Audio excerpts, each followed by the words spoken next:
and welcome into the Golden Tiger podcast. We have a very special guest today joining us on the Tuskegee University Golden Tiger podcast, and it is Collette Smith, who made history about this time last year with the New York Jets, in which she marked the coaching debut and the first female coach to join the Jets organization.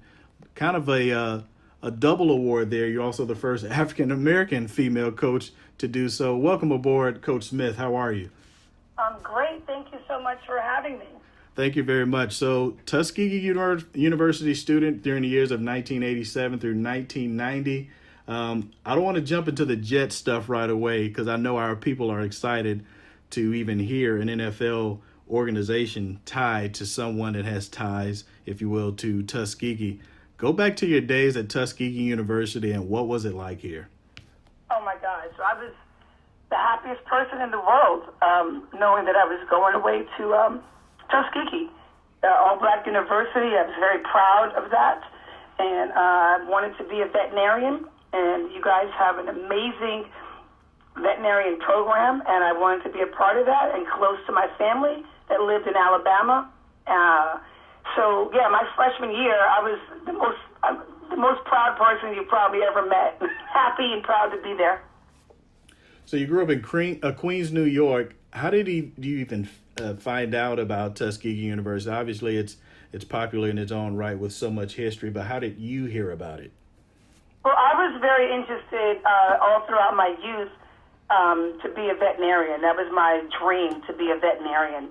And so when I got into high school, I started looking up universities that had veterinarian programs, and Tuskegee was one of them. So I was interested in going to Cornell University, which I was accepted into, and Tuskegee. And I got talked into going to Tuskegee by my mom's family that lived in Mobile, Alabama. So they were like, you have to go to this black university, you must. So I started doing more research on Tuskegee and considered it to be the right fit for myself.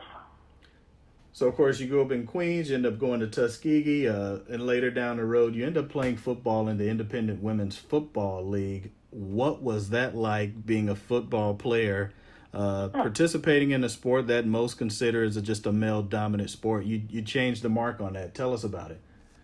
Well, I've always been very interested in football, football only, primarily, actually. And I was always told that I couldn't do it because of my gender.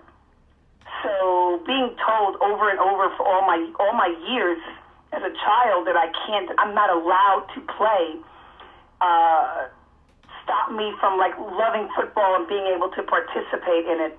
So when I found out about the New York Sharks, a women's pro football team here in New York, they had tryouts, and I made myself over to tryouts.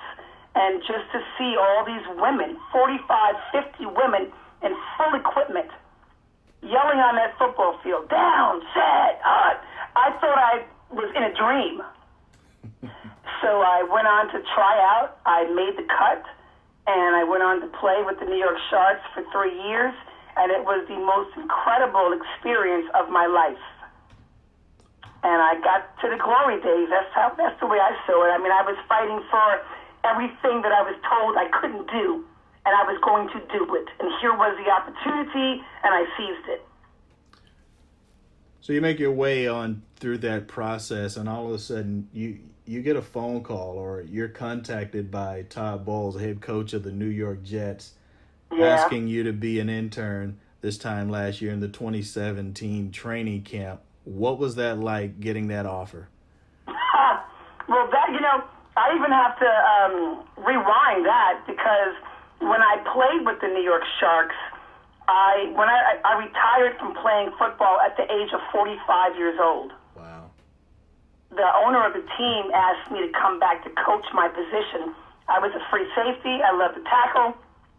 And so I came back to coach my team for 4 years. And in the course of that, my team also asked me to be the director of marketing and PR, to get more people to come to our games, to the New York Sharks games. And so through that, I started making contacts with Jets fans through social media. So I was pretty much putting out there what I wanted these people to know, which was we are the New York Sharks, the sisters of the New York Jets. And from that point, I received a phone call from somebody in the Jets organization that called me and just said, wow, I see all this stuff you put up about your team and how it's empowering to women, and I'd like to help you out. I would love to invite you to a Jets practice for on-field access.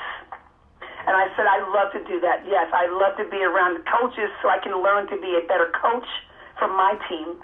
So that happened, and that's when I met Coach Todd Bowles, the head coach of the New York Jets, and we started talking a lot of shop about football.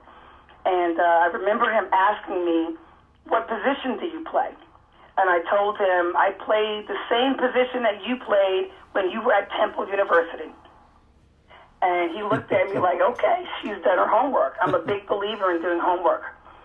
So after practice was over, we did some more talking for a lengthy period of time, and he asked me to get him a resume.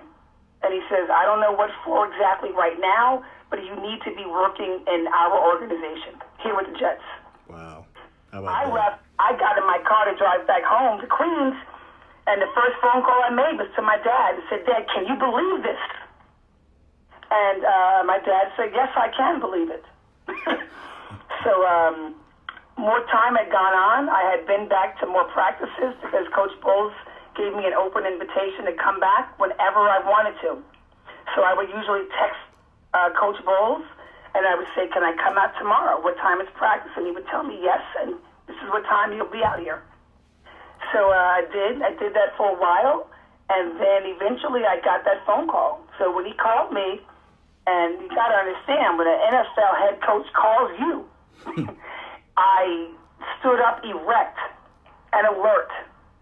And he said, I'd like for you to be one of my coach interns this summer. What are you doing this summer, Coach? And I said, whatever the Jets need me to do is what I'm doing. Awesome. Amazing story. Coach, I can tell through your career you haven't lived life in fear, but once you finally got acclimated and started going and getting yourself going in that Jets paraphernalia, coaching during camp, there had to be some anxiety, especially being around so many millionaires that think they probably know more than you. What was that process like, and how did you earn the respect of the organization, particularly with the players? The players, it was pretty seamless. So you have to understand that I have been going to Jets practices now for about a year, okay. Maybe once or twice a month, whenever I had time to go. So the Jets, a lot of the Jets players already knew me, and they knew I was very vocal about what they were doing. I'm big on technique, and I'm big on having a strong foundation. And if I see them lacking in that area, and even though I was just a visitor there with on-field access, I would say something. So the players knew I knew what I was talking about. It was a little bit tougher with the guys, the male coaches. They were all very outstanding to me, except for one. There's always going to be one Achilles heel somewhere, and I needed to learn to fight through that. Right. So I just had to learn more, be better, and I studied as much as I could. I did have a little bit of anxiety, but I think I was more excited than anything at all. I was excited at the possibilities of having little black girls see a black woman coaching in the NFL is what I was most excited about. So I had to keep my A game, my A-plus game on. It was an extraordinary experience for me, and I give all accolades to the head coach who wanted me there. I'm sorry, you talked about, I just heard you mention seeing, black girls and being in roles like that. In general, how important is it to see black women in more powerful positions, just in general, whether it's in corporate America, you name it? How important is that? Extremely important. I mean, I know for me, I would have loved and appreciated to see another black woman when I was growing up in more powerful positions, whether it be in corporate America or in the NFL. So for me, I took that on as a badge of honor and a duty, and an innate duty that I now held the key to to unlock black girls and women to see that anything is possible if we stay the course.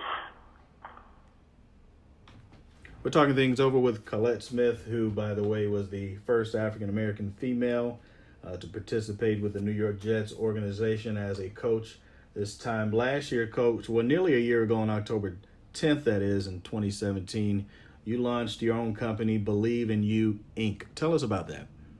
Yeah, so when I finished my stint with the Jets, I thought it very important to create my own company to empower and reach more black youth, to inspire them. That if a girl not only played pro football, but also made her way into the NFL as a coach, how that could unlock children's, black youth in particular, their imagination that anything is possible. So I opened up my company October 10th of 2017. And that's been very near and dear to my heart. And I make it a point to visit schools in underserved, low-income communities where the population is majority black youth.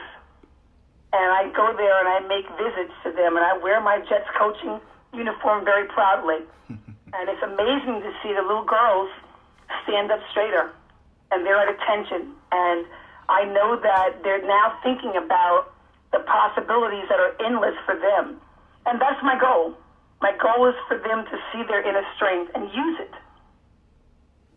So Believe in You Incorporated is extremely important to me, and I think a vital part of our world, just to pay it forward. Very good. Coach, how often do you keep up with your old school in Tuskegee? Of course, our football team won the SIAC championship, their 31st championship, that is, in the conference in football last year. Have you been able to keep tabs on what's going on with Tuskegee in recent years? Absolutely, absolutely. I keep in touch with many friends that I went to school with. A lot of my friends, Kimball Randall, Kimball Horn Pierce now, keep in touch with her, and Dr. Robert Davis, veterinarian, graduate of Tuskegee University. Right. I can go on and on. I definitely keep tabs on my TU. That's right. So we got 10 weeks of football here. We just want to see if you can make a commitment. We have 3 home games, and we participate in a variety of classics, as you're well aware of. Hopefully we can get to see your face and you reunite with your Tuskegee family this fall. I would love to. I would love to come out and be back around home, because Tuskegee was home for me. That's right. Yes, I would love to. Absolutely. We're going to make that happen. Coach Collette Smith, thank you very much for your time. We appreciate you joining us on our podcast this afternoon. Thank you very much.